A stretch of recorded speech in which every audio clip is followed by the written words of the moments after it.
नमस्कार, welcome to शोबिट्स show. आज हमारे साथ स्टूडियो में पुनीता भटनागर जी हैं। आप एक समाज सेविका हैं। पिछले 40 वर्षों से आप महिलाओं को रोजगार दे रही हैं। मैं शोभित नारायण अग्रवाल हूँ। मैं एक स्पिरिचुअल साइकोलॉजिस्ट हूँ और 17 वर्षों से इमोशनल हीलिंग की भी सेवाएं दे रहा हूँ। पुनीता जी, स्टूडियो में आपका स्वागत है। शोभित जी, आपका बहुत आभार आमंत्रित करने के लिए। वैसे मैं आपको कई वर्षों से देख रही हूँ, आप जितना समर्पित भाव से समाज को इतना कुछ दे रहे हैं, तो मैं आपके व्यक्तित्व को एक प्रभावशाली व्यक्तित्व मानती हूँ जो चीज़ों को बदलता है। आपके व्यक्तित्व वैसा है और अक्सर मैं आपकी तुलना विवेकानंद से करती हूँ, तो मुझे बहुत अच्छा लगता है। आप बहुत अच्छा काम कर रहे हैं मेंटल हेल्थ पे, और मैं आपके कई प्रोग्राम सुनाए हैं शोभित, तो मैं बहुत अप्रिशिएट करती हूँ आपके कार्य को। पर आज कार्यक्रम आपके ऊपर है। लेकिन आज मैं इसीलिए खुशी आ गई कि कहीं चलो मिलकर कुछ अच्छा करते हैं, हम दोनों मिलकर। बिल्कुल। और मैं आपके जीवन को मैं देख रहा हूँ काफी समय से, हमेशा आपके चेहरे पे मुस्कुराहट रहती है। और समाज सेवा का क्षेत्र आसान नहीं होता, और विशेष रूप से बेरोजगार महिलाओं को रोजगार देना, उनको सेलेक्ट करना और उनके जीवन को उनको प्रशिक्षण भी देना। प्रशिक्षण जब तक एक्सपर्ट नहीं होंगी तब तक काम नहीं कर पाएंगी तो मार्केट में आ कैसे पाएगा। तो एक जरूरी होता है, हमको ट्रेनिंग भी देते हैं, निःशुल्क ट्रेनिंग देते हैं। तो पुनीता जी, मेरा पहला सवाल तो आपसे यही है कि ये शुरुआत कैसे हुई? आपको कैसे संकल्प आया, विचार आया कि मुझको ये काम करना है? कोई भी काम कर सकते थे, लेकिन समाज सेवा को 40 साल से लेकर अभी तक कर रही है, तो क्या प्रेरणा है? कैसे? मैं लखीमपुर खीरी की रहने वाली हूँ और 6 भाई बहनों में मैं छोटी थी, और मेरा जीवन का बचपन एक ही उद्देश्य था, कुछ गॉड गिफ्ट टैलेंट मान लीजिए। मैं पढ़ाई और कढ़ाई करती थी, हैंड एम्ब्रॉयडरी और स्टडी। तो उस समय ऐसा मोबाइल और ये सब चीजें नहीं थी, तो पूरा समय इसी पे लगता था मेरा। और मेरी मदर बहुत कोमल स्वभाव की थी, मुझे हमेशा इंकरेज करती थी, हर अच्छी बात के लिए इंकरेज करती थी, और मैं बहुत प्रकृति प्रेमी भी थी। तो मुझे लगा कि हमें अब कुछ ऐसा करना चाहिए जो अलग हो, अच्छा हो, बेहतर हो, और चीज़ों को बदलता हो, रिश्तों को बदलता हो। और इस तरह के बचपन से मेरे मन में कुछ चलता रहता था। और मैं जितने नियर डियर रिश्तेदार घर में आते थे, मुझसे डिस्कस करते थे कि मैं आपका स्वेटर बना दूँ, मैं आपके लिए साड़ी बना दूँ। तो कभी मुझे सिखाता नहीं था बचपन में, और किसी के ने बोल दिया हाँ बना दो, बस मैं उसी में लग जाती थी। तो मुझे पता नहीं था आगे चल के मेरा रोजगार होगा, मेरा अपना भी रोजगार होगा, रोजगार देने के साथ साथ। आजकल तो मैं स्वदेशी जागरण मंच की महिला समन्वयक अधिकारी हूँ। विद्यालयों में मैं विद्यालयों में जाकर बालिकाओं की काउंसलिंग भी करती हूँ कि आपको पढ़ाई के साथ साथ रोजगार भी करना है, ताकि आप अपनी आर्थिक आवश्यकताएं पूरी कर सकें और परिवार के भी हेल्प कर सकें। तो अब तो ये तो मेरा ध्येय हो गया है। तो ये जो सामंजस्य है, आपने बताया कि कैसे आपको संकल्प, आपको शुरुआत से ही अंदर ये था। मुझे शुरू से लगता था कुछ अच्छा करना चाहिए। हमारी समाज के साथ बड़ी जवाबदेही है, क्योंकि सुबह से शाम तक हम जितनी भी चीजों का प्रयोग करते हैं उसमें से कुछ नहीं बनाते, सब दूसरे लोग हमें करके देते हैं। तो हम जो कर सकते हैं, हम जो दे सकते हैं, वो देना हमारी जिम्मेदारी है। पहले मैं अपने परिवार के साथ काम कर रही थी, मेरी 3 बेटियां हैं, बहुत अच्छे सेटल्ड हो गए, 3 बच्चे। और अब मुझे लगता है, हालांकि बच्चे चाहते हैं कि मैं 44 साल से, बल्कि 81 से काम कर रही हूँ, कि अब मैं ना करूँ, गो बैक में वापस आ जाऊँ और घर में रहूँ, लेकिन मैं ऐसा मान के चलती, मैं आजीवन करूँगी। ऐसा क्यों? हाँ, क्योंकि आजकल जो मैं समाज में देखती हूँ, इतनी वैमनस्यता, इतना तनाव, इतनी समस्या लोग फील करते हैं नहीं। मैं तो सभी महिलाओं से कहती हूँ, आप अपने ब्रेन को मैसेज दीजिए, हर समस्या का समाधान, और कोई भी समस्या, आपकी समस्या आपसे बड़ी नहीं है, ये मेरा अनुभव है। तो जब कोई समस्या आपसे बड़ी नहीं है, तो उसको लेकर अस्वस्थ क्यों होना, अपने मन को, तन को क्यों बीमार करना, क्यों समय का दुरुपयोग करना, क्योंकि हमारे पास ज्यादा से ज्यादा 100 वर्ष से ज्यादा तो नहीं है, और ये जीवन एक बहुत सुंदर यात्रा है। मैं हमेशा ही बोलती हूँ कि अंधेरे पार को मत दिखाओ, अच्छा एक दीप जला लो। मैं पिछले 40 सालों से बड़ा परिवर्तन देख रही हूँ। तो जो महिलाएं हैं, जो काम करना चाहती हैं, उनको पता नहीं हम क्या काम करें, कैसे करें, उनको कुछ आता नहीं है, उनको पैसे की जरूरत है परिवार चलाने के लिए। तो बहुत तनाव के साथ मुझको, मेरे पास हर दिन 2 3 4 महिलाएं अवश्य आती हैं कि मुझे काम चाहिए। तो मैं पूछती हूँ तुम किस चीज में एक्सपर्ट हो, तो कहती कुछ नहीं आता। तो मुझे थोड़ा आश्चर्य भी होता है, दुख भी होता है। मैं उन पेरेंट्स से कहूंगी कि अपनी बेटियों को पढ़ाई के साथ साथ आज का जो टाइम है उसमें कुछ हुनर स्किल जरूर सिखाएं, वो शिक्षा दें जो उनको रोजगार देती है। और बहुत सारी ऐसी चीजें हैं, विधाएं हैं इस समय हमारे पास आर्थिक रूप से मजबूत बनाने के लिए जो काम कर रही हैं। तो जरूरत है इस समय इस चीज पर, जितने भी समाज सेवी लोग काम कर रहे हैं इस बात को अपनी दृष्टि में रखें कि कैसे हम महिला या पुरुष को रोजगार दे सकते हैं, क्योंकि दोनों को रोजगार की जरूरत है।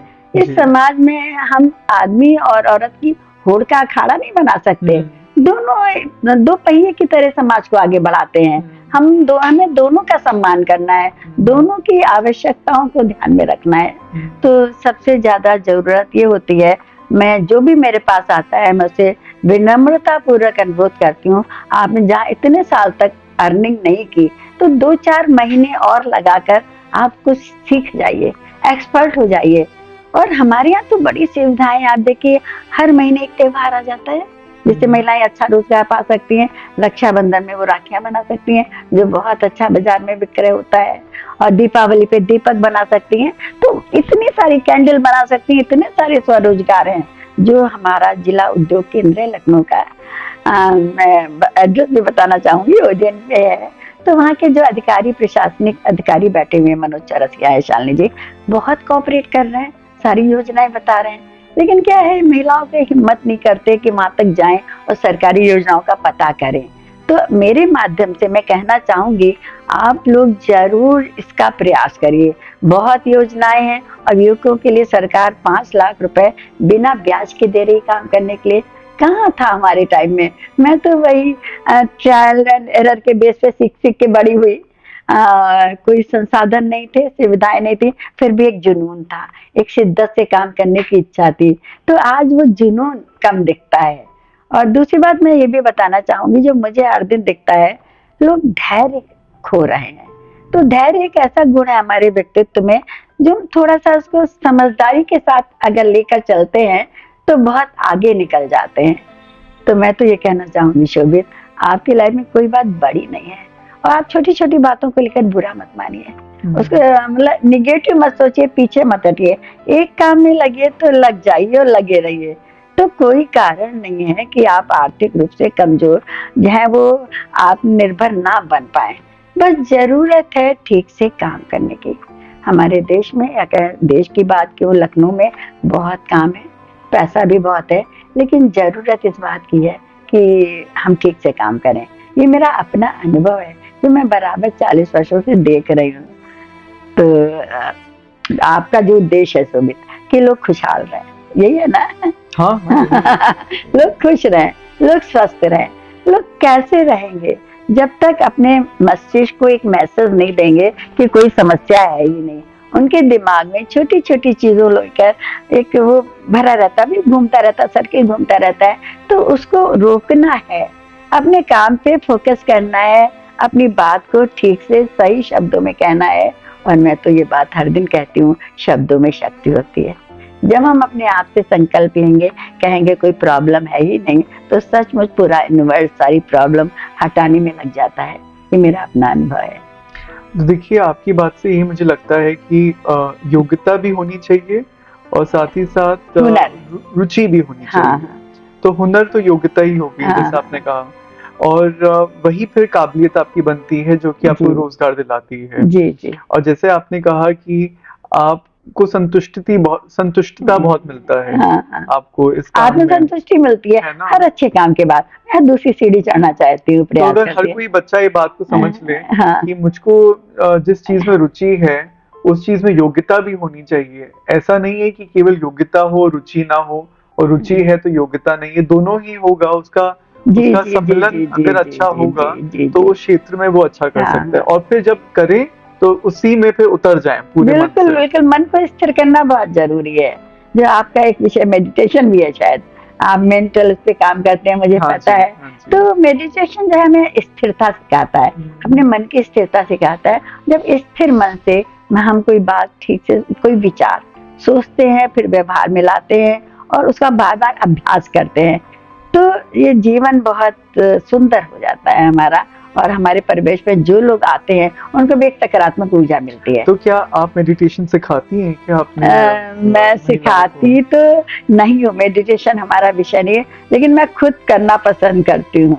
मैं 4 बजे उठती हूँ, पहले थोड़ा अपने आप को टाइम देती हूँ, मॉर्निंग वॉक पे भी जाती हूँ। लेकिन इस सब बातों का सार मैं ये कहना चाहूंगी सब तमाम महिलाओं से, जिनको लगता है कि समस्या है, लोग उनको परिवार सहयोग नहीं दे रहा या समाज से सहयोग नहीं दे रहा, इस बात से भी अक्सर लोग आहत रहते हैं। लेकिन इस बात में मैं बिलीव नहीं करती।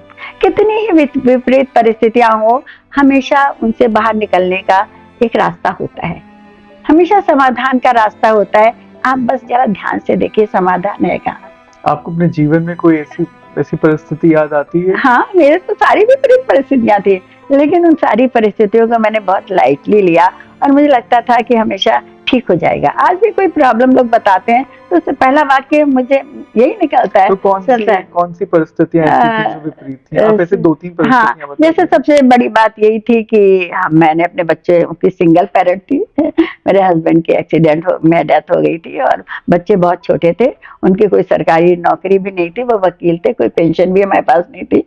लेकिन मैंने एक बात ठान ली थी कि मुझे अपना बेस्ट देना है, अपना बेस्ट देना है। और जब हम अपना बेस्ट देने का मन बना लेते हैं तो पूरी प्रकृति हमारे साथ हो जाती है, तो सच्चाई के साथ हो जाती है। तो लेकिन कुछ फिर भी मुश्किल है नहीं, कुछ भी मुश्किल नहीं है, समस्या है ही नहीं। मैं जब बच्चों के पास जाती हूँ, उनकी काउंसलिंग करती हूँ, स्वदेशी जागरण मंच से जुड़ी होने के कारण, तो मैं बच्चों से कहती हूँ कि मेरा फोन पूरा टाइम खुला है, 24 घंटे खुला है, आपकी कोई भी समस्या हो आप मुझे फोन करो, मैं आपको समाधान बता दूंगी।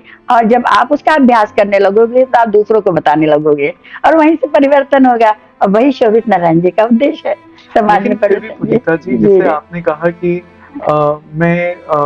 मुश्किल कोई भी चीज नहीं होती है, हाँ, नहीं होती और है, मैं नहीं आपने कहा कि जो मैं काम करना चाहती हूँ उसको मैं फिर पूरे मन से मैं करती हाँ, हूँ, हाँ, अपना बेस्ट देने का मेरी कोशिश रहती जी है। जी जी तो मैंने देखा है कि हर व्यक्ति अपनी बेस्ट देने की कोशिश करता है, कहते हम अच्छे से अच्छा कर रहे हैं, लेकिन फिर भी हमको सफलता नहीं मिलती है, हमको रास्ता नहीं दिखाई देता, हम पूरी मेहनत कर रहे हैं, शिद्दत से काम कर रहे हैं। हाँ, तो ऐसा आपको क्या लगता है कि ऐसा क्यों होता है लोगों के साथ? कई महिलाएं मुझे भी- लगता है कि ये सोच का फर्क है। अगर अपना बेस्ट देंगे तो हो नहीं सकता रास्ता ना निकल पाए।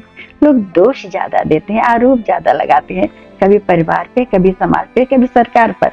तो इसलिए पहले हम अपना बेस्ट दें। शिकायत करने का जो एक स्वभाव होता है तो उसको एकदम बंद कर दें, खत्म कर दें। हमें जो चाहिए, हमें ये संकल्प लेना है, मेरी जितनी आवश्यकता है उनको हम खुद से पूरा करेंगे। मुझे पता है, जी जी, मुझे ऐसा भी लगता है कि ये जो लोग कहते हैं कि हमने अपना बेस्ट दिया है, हाँ, फिर भी हमको रास्ता आगे नहीं दिख रहा है, कहीं ना कहीं कमी होती है। कारण मेरी जो समझ में आपको बताता हूँ, कमी जो होती है वो होती है समझ की। हाँ हाँ, समझ की कमी, बौद्धिक चेतना एक शब्द होता है जी, कई प्रकार की कलाएं चाहिए होती हैं जी जीवन में आगे बढ़ने के लिए। जी, तो वो लोग बेस्ट क्या कर रहे हैं करने में, हाँ, जैसे सुबह उठे, दिनचर्या अपनी बना ली उन्होंने। लेकिन जैसे आपने बौद्धिक चेतना की बात करी, मिसाल के तौर पर हम ऐसा क्या काम करें जिससे कि हमारी तरक्की हो। मुझको लगता है कि जब सामाजिक व्यवहार हमारा अच्छा होता हाँ, है, हाँ, हाँ। बोलचाल की कला हमारी अच्छी उससे होती पहले है, परिवार के साथ व्यवहार, पर- प्रथम परिवार। मतलब ये कला तो जी, होनी जी चाहिए जी, ना। बिल्कुल होनी चाहिए, बिल्कुल होनी चाहिए। कला ही, अगर कला ही नहीं होगी तो फिर हाँ, परिवार में भी कैसे हाँ आएगा? हाँ, बिल्कुल बिल्कुल। और मैंने तो कई परिवार ऐसे देखे हैं, कई लोगों को ऐसा देखा है, वो कहते हैं हम अच्छा बोल ही नहीं पाएंगे, हमारे स्वभाव में नहीं है, हाँ, तो हम ऐसे ही बोलेंगे। ये रॉन्ग थॉट है।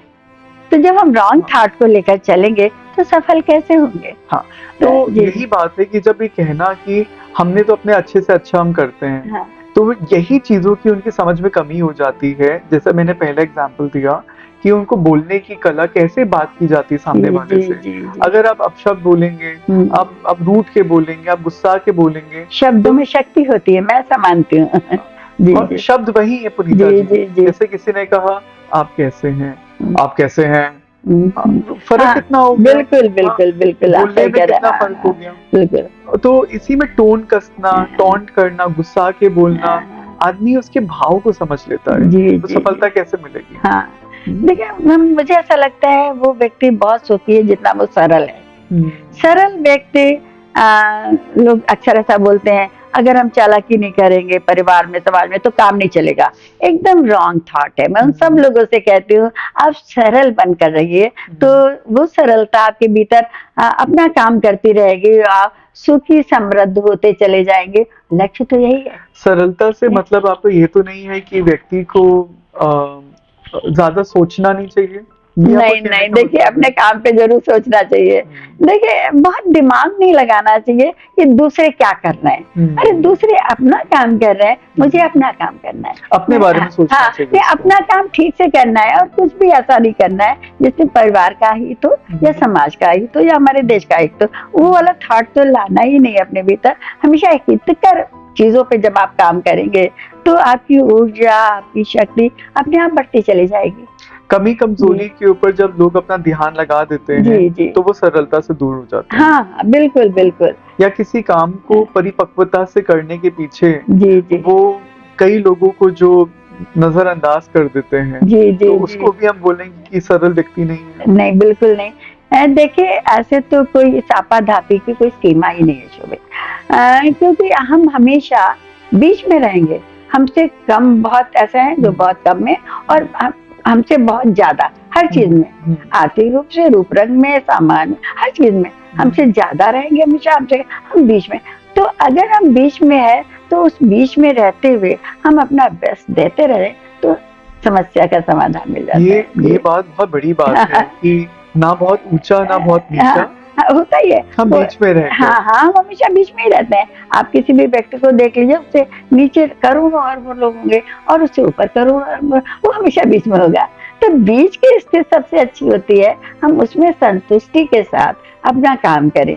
दूसरी बात ये भी है कि हम अपनी आवश्यकताओं को सीमित रखें। मैं देखती हूँ आजकल एक नकल का चल रहा है, शो ऑफ का चल रहा है चलन बहुत, जो आदमी को फ्रस्ट्रेट करता है, अपने परिवार में लड़ाई झगड़े की चीजें पैदा करता है, तो वो भी दुखद है।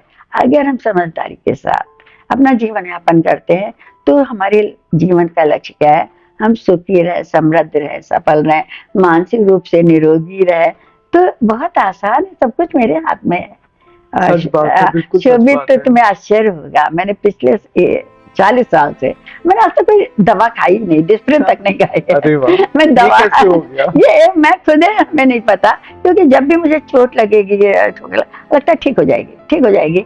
बुखार मतलब मुझे होती नहीं प्रॉब्लम, मैं क्या बताऊं, मुझे कोई प्रॉब्लम कभी होती ही नहीं। ठीक हो जाती है। हाँ, और अगर कुछ हल्की फुल्की होती भी है तो वो ठीक हो जाती है। मैं ब्रेन को मैसेज मैंने दे रखा है, मुझे कोई मेडिसिन नहीं, क्या नहीं, और मैं बिल्कुल ठीक हूँ और आगे ठीक हो जाऊंगी, ठीक रहूंगी। 100 साल तक काम करना है मुझे, आजीवन काम करना है, तो अभी तक तो कोई प्रॉब्लम ही नहीं। तो मुझे लगता है कहीं ना कहीं आप अपने भोजन को भी संतुलित और हाँ बिल्कुल, हाँ बिल्कुल। मैं बाहर की चीजें, तला भुना चीजें नहीं पसंद करती हूँ और खुद ही बनाती हूँ, खाना खुद ही बनाती हूँ, अपना टिफिन लेकर आती हूँ और इन सब चीजों में मुझे बड़ी खुशी मिलती है। मैं तो समझता हूँ पुनीता जी, ये भी इच्छाओं को खत्म करने का बहुत अच्छा माध्यम है। हाँ। सबसे ज्यादा पैसा तो डॉक्टर के खर्चे में और या होटल में दोनों चीजों से मैं दूर हूँ। हाँ। और मैं तो नाम लूंगा वकील और पुलिस का भी। हाँ। बहुत पैसा खर्च होता है। बिल्कुल बिल्कुल। अगर होटल के लिए व्यक्ति, जैसे आपने कहा, सरल बनो, सहज बनो, और घर की दाल रोटी सब्जी जो कि पौष्टिक आहार होता है, और खुद बना के खाओ, दूसरों को भी खिलाओ, बहुत मजा आएगा। अच्छे से, मेरा तो यही फंडा है शोभित, और मैं हमेशा कोशिश करती हूँ जो भी मेरे संपर्क में आए वो पूरी तरह संतुष्ट होकर जाए, जो भी जिस काम के लिए आया। मेरे पास लोग रोजगार के लिए आते हैं, काम करने के लिए आते हैं, और काम से जुड़े भी लोग, महिलाएं भी पुरुष भी, और अपने स्तर से जितना मैं बेस्ट कर सकती हूँ उतना करने की हर दिन कोशिश करती हूँ। सुबह 9 साढ़े 9 बजे मैं आ जाती हूँ शॉप पे और 8 बजे पहुंचती हूँ, और मुझे लगता ही नहीं मैं थकी हूँ। थकना पसंद नहीं है, थकना शब्द मुझे पसंद नहीं है, और मैं चाहती हूँ ऐसा सब लोग कर सकते हैं अभ्यास से। नहीं, बिल्कुल अभ्यास से कर सकते हैं। आज इस मंच पर, इस आपके प्रोग्राम के माध्यम से मैं यही कहना चाहूंगी कि आप पहले एक लिस्ट बनाइए कि बस समस्या क्या क्या है और उस पर फिर से सोचिए कि इसमें क्या सचमुच कोई समस्या है या सब आर्टिफिशियल है। तो आपको 99% ऐसी प्रॉब्लम्स लगेगी जिसको लगेगा आप खुद से सॉल्व कर सकते हैं, ये कोई प्रॉब्लम ही नहीं है। फिर क्यों इतना तनाव लेना, क्यों लड़ाई झगड़ा करना, क्यों अपशब्द बोलना, क्यों समय का दुरुपयोग करना। आज के समय जी। में लोग ज्यादा चिंतित इस बात के रहते हैं कि दूसरे के पास इतना कुछ है, मेरे पास ये नहीं। हाँ हाँ हाँ दूसरे को देख कर उनको लगता है कि वो अपने आप को ज्यादा बनते हैं जी जी और ये भी एक कारण हो जाता है परेशानी का, तनाव का। हाँ आपसे हम जानना चाहेंगे पुनीता जी जी। कि जैसे आपने कहा सिंगल पेरेंट आप हाँ, रही जी, हैं, जी, आपके जी। बच्चे, जी कभी उनके मन में नहीं आया कि मम्मी ऐसी चीज हमको भी दिलाइए या हम लेना चाहते हैं? अच्छा, तो अच्छा। आपने कैसे मैंने उसको अपने संभाला? बच्चों की परवरिश अलग तरीके से की है। बच्चे छोटे थे, आर्थिक रूप से मैं बहुत सबल नहीं थी क्योंकि सारा घर का काम करने के बाद 3 बच्चों के देखने के बाद मैं जॉब तो कर नहीं रही थी। मैं घर पे ही सिलाई बुनाई कढ़ाई सब सिखाती थी और अपने तरीके से काम करती थी। तो मैं बच्चों से कहती थी तुम्हारा काम है सिर्फ पढ़ाई पे फोकस करना है। पढ़ाई पे फोकस मैं हूँ ना, सारी प्रॉब्लम को सॉल्व करने के लिए मैं हूँ ना। और मैंने कभी बच्चों से कहा ही नहीं मुझे क्राइसिस है, लेकिन मैंने कहा तुम्हें जरूरत नहीं इस चीज की। जब भी बच्चे कहते थे तो मैं कहती थी हाँ मुझे नहीं लगता तुम्हें जरूरत है इस चीज की, और लेकिन अगर तुम्हें लग रहा है जरूरत तो हम दिला देंगे। तो बच्चे कंफ्यूज हो जाते थे, लगता था कि सचमुच जरूरत नहीं है। तो बेचारा बनने की जरूरत ही नहीं थी मेरे आप बच्चे की। तो उसके पीछे कारण हाँ, भी आप बताती होंगी जी, कि क्यों जरूरत नहीं है? हाँ अगर वो- बिल्कुल बताती थी, बिल्कुल ऐसे तो कोई सीमा ही नहीं है। और मैंने ऐसे बहुत सारे परिवार देखे, पूरा घर सामान से भरा हुआ है, कीमती सामान से भरा हुआ है, लेकिन उनके घर में इतना दुख, इतना दर्द, इतना तनाव, इतना बीमारी है। तो मैं प्रभु से प्रार्थना उनके लिए करती हूँ, ईश्वर उनको ठीक करे, उनकी स्थिति को नॉर्मल करे और वो एक नॉर्मल जीवन जी सके। विचारों में जब सामंजस्यता नहीं होती जी है जी तो परिवारों में दुख दर्द और बहुत लड़ाइयाँ कटुता होती हैं। बहुत हो जाती है। तो मैं ये कहती हूँ महिलाओं से, अगर आप बहुत अच्छे हो, अपना काम ठीक से कर रहे हो और सामंजस्य स्थापित नहीं करना हो रहा है तो उस चीज को वहीं पे छोड़ दो। उसके लिए लड़ाई करने की जरूरत नहीं है, मन में भी लड़ाई करने की जरूरत नहीं है, अपने मतलब संवेगों के साथ भी लड़ाई करने की जरूरत नहीं है। आप अपना काम ठीक से करिए। सामंजस्यता बनाए रहने के लिए कुछ टिप्स बताइए, आप घर परिवार में सामंजस्य बना रहे हैं। देखिए मैं कहती हूँ कि हर व्यक्ति में कुछ ना कुछ अच्छा जरूर होता है। आप जिससे भी मिलिए, हर किसी को मैं कहती हूँ उसकी एक अच्छाई को ढूंढ कर ले आइए, ये आपकी कला होनी चाहिए और बस आप उसी चीज को देखकर खुश हो जाइए, बाकी सब जाने दीजिए। बहुत आसान है। और अगर हम सबको स्नेह भाव सद्भावना के साथ रखते हैं, देखते हैं और अपना काम ठीक से करते हैं तो कोई कारण ही नहीं है कि कोई ऐसी परिस्थिति उत्पन्न हो जो हमें पीड़ा दे या हमारे परिवार को पीड़ा दे। आज के समय में लोग मोबाइल फोन में बहुत रहते हैं। हाँ, घर में साथ में खाना खाने का समय नहीं होता किसी के पास। हाँ, और खाना खा रहे हैं तो एक व्यक्ति मोबाइल में लगा हुआ है, तो जब बातचीत लोगों के बीच में संवाद नहीं होगी, जरूरी है। हाँ शुभ, संवाद करना बहुत जरूरी है, अपनी बात रखना बहुत जरूरी है और बात बिना एग्रेसिव हुए, जैसे आपको लग रहा है सामने वाला आपके से सहमत नहीं है, असहमत है, तो आप ठीक शब्दों में उसके साथ अपनी बात रख सकते हैं, चर्चा कर सकते हैं और मुझे लगता है उसका प्रभाव ज्यादा अच्छा पड़ेगा।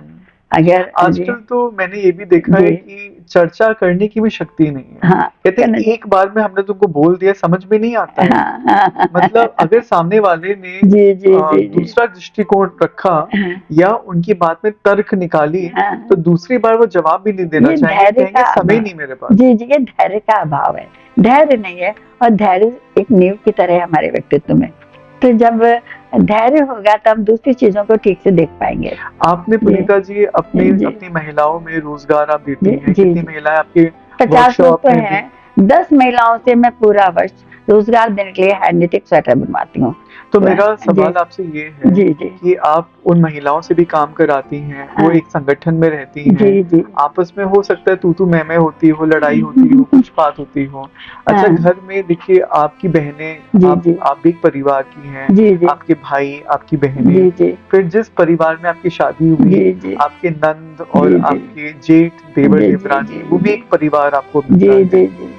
और बच्चे हैं, बच्चों की शादी होगी तो उनकी जो रिश्तेदारी है परिवार मिलता है आपको। तो जो इस तरह की बातें होती हैं, जी जी जहाँ पर धैर्य की कमी होती है, हाँ तो ये धैर्य आपने जी अपने जीवन से धैर्य का दान जी अपने अपने संबंधों में, अपने रिश्तेदारों में, अपने परिवार में और अपने व्यवसाय में, जो कि जी समाज जी सेवा, जी जी जी अगर मैं व्यवसाय शब्द बोल सकता हाँ, हूँ, बिल्कुल बोल तो सकते हैं जी, जी। कैसे आपने उसको कायम देखिए क्या स्थापित होता किया? है, जैसे हमारे पास 10 लोगों का मान लीजिए स्टाफ है और आपस में लड़ाई करते हैं, मेरे साथ शिकायत करते हैं, तो मैं उसकी बात आंख बंद करके नहीं मानती हूँ। मैं खुद देखना चाहती हूँ सच्चाई क्या है, रियलिटी, उसके आधार पर निर्णय लेती हूँ और बातचीत करके हल करती हूँ। तो यही हमारे सारे रिश्तों में होना चाहिए। जैसे कहते हैं ना, किसी ने कह दिया और हमने मान लिया। लोग अपनी बौद्धिक चेतना के अनुसार बात करते हैं। कोई एग्जाम्पल आप जी। बता सकती हैं, जैसे आपकी वर्क हाँ। लाइफ में कोई एग्जाम्पल हो ऐसा? हाँ, हर दिन आते रहते हैं, 40 साल की इतनी लंबी यात्रा है, हर दिन आते रहते हैं और हम इतने इतने एग्जीबिशंस में जाते हैं शोभित, और नए-नए लोगों से मिलते हैं, हमारे रूममेट्स अलग-अलग होते हैं और मैं इतनी खुश होती हूँ कि मुझे लगता है कि कुछ हमने आज नया सीखा, कुछ हमने आज नया देखा। और मैं तो ये कहूँगी, हर किसी की अच्छाई को जितनी अच्छी जल्दी आप पकड़ लेते हैं, उतने ज़्यादा आप समृद्ध हो जाते हैं। तो समृद्ध बनिए और छोटी-छोटी चीज़ों को अनदेखा करना सीखिए, क्योंकि ऐसा छिटपुट तो सब तरफ हो रहा है। तो अगर आपको लगे, देखिए मुझे लगता है शोभित, अगर कोई आपको ये फील हो रहा है अगला चालाकी कर रहा, तो आप मत करिए और उसकी चालाकी को देर से इग्नोर कर दीजिए, या उसके साथ बातचीत करके कह दीजिए कि देखो मैं ऐसा कर रहा हूँ, तुम ऐसा कर लो, तो ज्यादा अच्छा रहता है। ना कि हम उसकी बात दूसरों के साथ करें, या हम परेशान हो, या हम गुस्सा करें, इन सारे संवेगों की जरूरत नहीं होती। और मुझे ये भी लगता है पुनीता जी कि जब हम अपने संबंधों को ज्यादा अहमियत दें कि अरे ये तो हमारी बहन है, हाँ, अरे ये तो हमारे भाई हैं, बिल्कुल बिल्कुल तो बिल्कुल, अगर वो हमसे कोई प्रश्न पूछना चाहते हैं या उन्होंने हमसे तर्क किया है, तो ज्यादा महत्वपूर्ण क्या है, जी मेरा संबंध है कि इनको दुख देना है? तो नेचुरली संबंध है, पर जब आदमी संबंध भूल के लिए जाता है, हमको सैक्रिफाइस करना होता है। तो सैक्रिफाइस हाँ करना हाँ, तो क्या है? धैर्य और त्याग, धैर्य और त्याग साथ साथ चलते हैं, जो बहुत जरूरी है, जो आपको करने वालों को हमेशा। तो यहाँ पर त्याग क्या हुआ? यहाँ पर आपको केवल दूसरा उत्तर देना है जी, और धैर्य बस ये रखना है कि अरे वो आपके सगे भाई हैं, सगे बहन हैं, आपके माता है, आपके पिता है, आपकी पत्नी है, उन्हीं लोगों के बीच में अगर आप उनके दूसरे सवाल या तीसरे सवाल पूछने पर आप धैर्य नहीं रखकर जवाब दे रहे हैं, तो पेरेंटिंग ही खराब आपकी होगी। और आप अपने वर्क एरिया में क्या करेंगे? वर्क एरिया में बहुत जरूरी होता है धैर्य रखना, सैक्रिफाइस करना, एक गार्जियन की तरह रहना। आपके अंडर जो लोग काम कर रहे हैं उनके साथ आप एक गार्जियन की तरह रहेंगे, कभी आपको दिक्कत नहीं आएगी।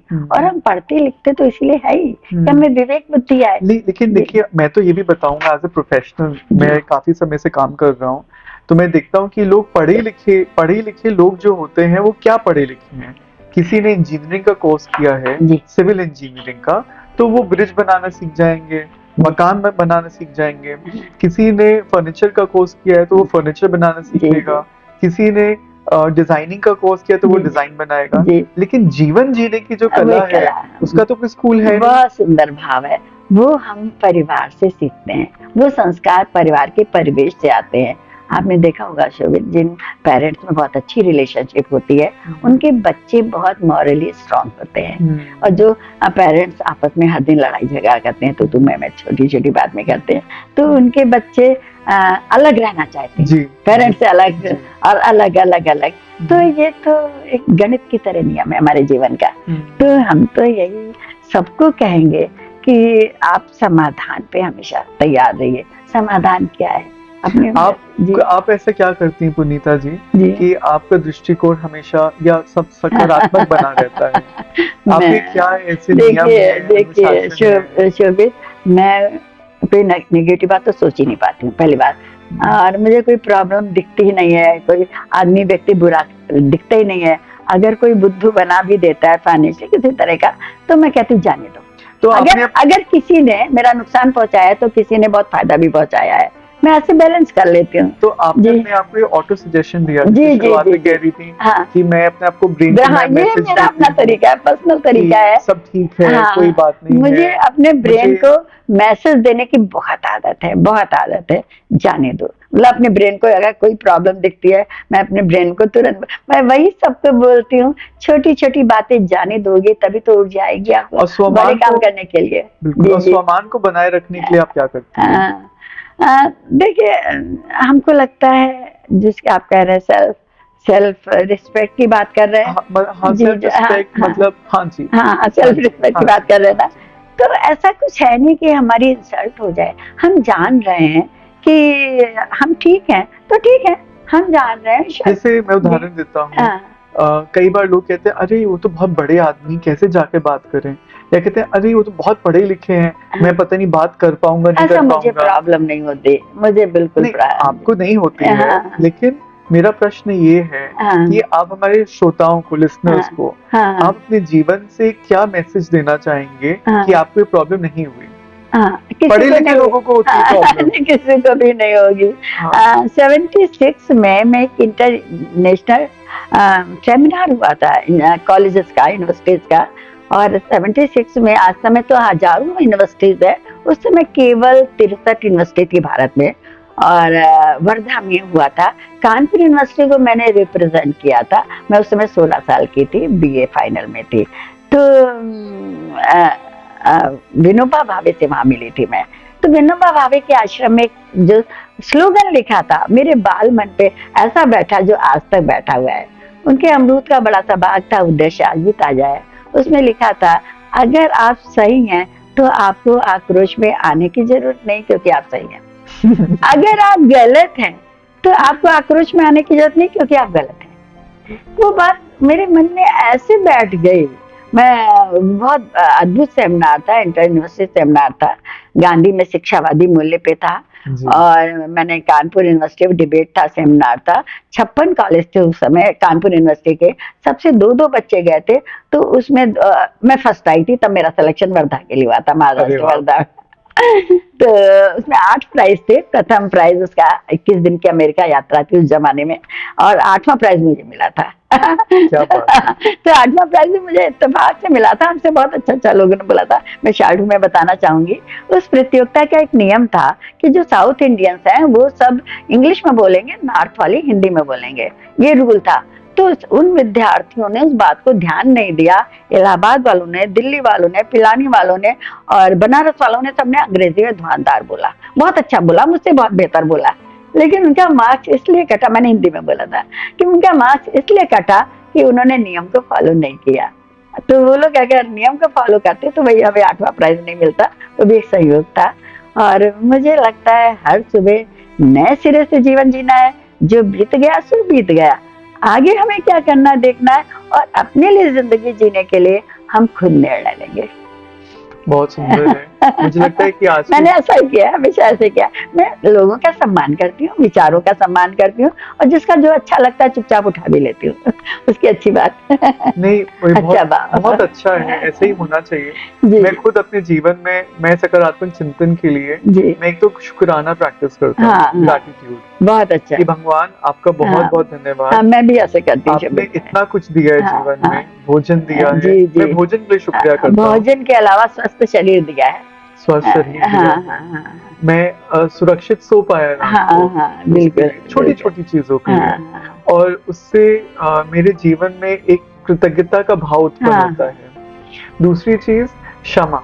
जी जी, मैं अपने अंदर हमेशा बहुत अच्छी बात करते हैं। क्षमा में मैं भी बिलीव करती हूँ। क्षमा हर व्यक्ति को, जी, किसी ने कुछ हमारे साथ किया, हमको अच्छा नहीं लगा, उनको क्षमा करो। बिल्कुल बिल्कुल। और कारण उसका क्या है? बोझ मुक्त हो जाते हैं क्षमा करके। मेरा ही फायदा है उसमें। मेरे जैसे कहा बोझ मुक्त, तो हम बोझ लेकर क्यों चले? बिल्कुल बिल्कुल, क्षमा करके बोझ मुक्त होते हैं। बोझ मुक्त, और बोझ मुक्त होता है भावनात्माओं का। जी जी जी, भावुक व्यक्ति बहुत हो जाता है। जी। तीसरी बात जो मैं अपने जीवन में मैं उसका अनुशासन करता हूँ, सकारात्मक चिंतन का, कुछ ना कुछ सकारात्मक साहित्य में पढ़ता हूँ। जी जी, तो कभी गीता मैंने पढ़ी, कभी मैंने स्वामी विवेकानंद को पढ़ा, कोई ना कोई आध्यात्मिक गुरु लिटरेचर है या उनको मैंने सुना, वो मैं नित्य कुछ ना कुछ करता हूँ। पहली बार मैं आपको मिली थी, एकदम से मुझे इंट्यूशन हुई, शोभित का व्यक्तित्व विवेकानंद जैसा है। तो मुझे बहुत अच्छा लगा था, अपनी फीलिंग पे मुझे अच्छा लगा था। और जब किसी से आपका परिचय कराती हूँ तो मैं ये बोलती हूँ, शोभित से मिलो, विवेकानंद जैसे हैं। और आप इसे बहुत आगे तक काम करिए, जब तक जन जन तक परिवर्तन ना हो जाए तब तक करिए। और चौथी बात मैं आपको बताता हूँ, चौथी बात जो मैं अपने जीवन में करता हूँ जी। वो है साइलेंस में बैठना, जी अपने साथ एकाग्रता होकर शांति से बैठना। जब आप अपने साथ बैठेंगे बहुत अच्छे विचार आपके मन में आएंगे, आपके साथ दिन भर में क्या हुआ, क्यों हुआ, आपको आगे का रास्ता समाधान के प्रति कहाँ जाएगा, वो सारी बातें भी आती हैं।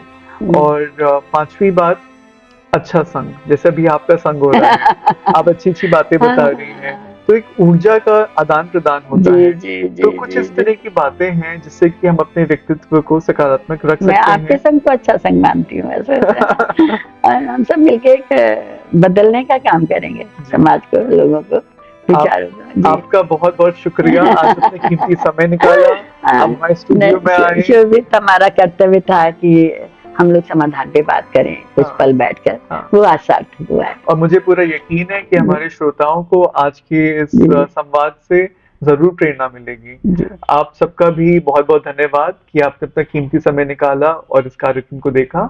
अगली बार फिर हम लोग मिलेंगे एक नए गेस्ट के साथ और एक नए टॉपिक को लेके। नमस्कार।